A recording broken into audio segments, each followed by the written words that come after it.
I remember when I was a kid in elementary school, I would have to go and see this other teacher to get some extra help during school hours. I thought it was because I was special or super smart or something. We then had more and more students come to this classroom with me to meet this special teacher. Looking around, I realized we were all different. Different in the fact that we were not white. We were all Asian, African American, Hispanic. Our special teacher called this class ESL, English as a Second Language. We were told that we were there because we needed extra help, whatever that meant. So about an hour a week, me and these students would meet up with this ESL teacher to practice our English pronunciation, spelling, and grammar.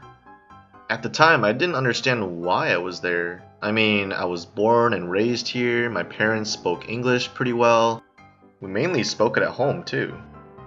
So why did I need this extra help? I remember once a year, we would get tested on our English.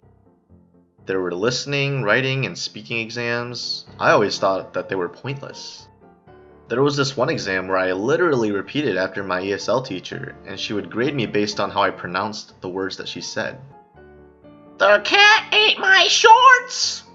The cat ate my shorts. What am I doing here? What am I doing here? I don't know, lady. My ESL teachers were always so impressed at how high I scored on them. I mean, obviously I scored high. I didn't need the extra help, and I already knew how to speak English good. I remember one of the benefits of being an ESL was that I had the permission to take any test in my core classes with my ESL teacher. I even got to use all of my notes. I never took advantage of that though. I always thought it was cheating. I mean, other people don't get to do it, so why should I? There was this one time in middle school, I checked my grade on my computer lab class and saw that I got an F on a test that I didn't even remember taking. I mean, come on, how do you fail computer lab? Quick as Zoe. What stops x-rays? Easy peasy. But anyways, I was so confused about the F. I mean, I assumed it was a mistake. I mean, come on, have you seen me? I don't get Fs in grade school. Have you seen the color of my skin?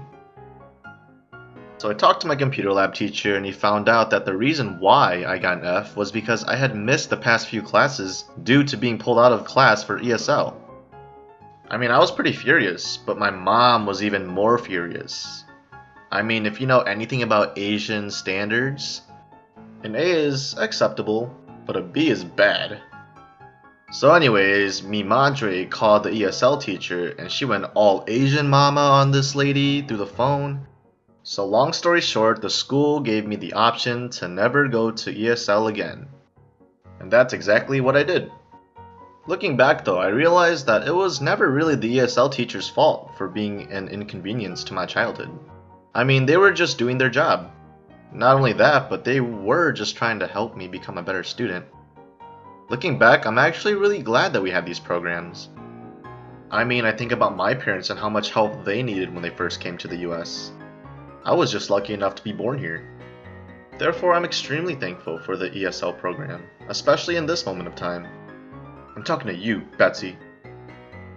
If any of you are in ESL right now, don't feel embarrassed or ashamed for being in the class. I would suggest taking full advantage of it. I mean, if I wasn't so negative about it as a kid, I would have probably taken all of my exams with my ESL teacher. Especially my AP Physics exams. We don't speak of AP Physics. It was a very dark time in my life.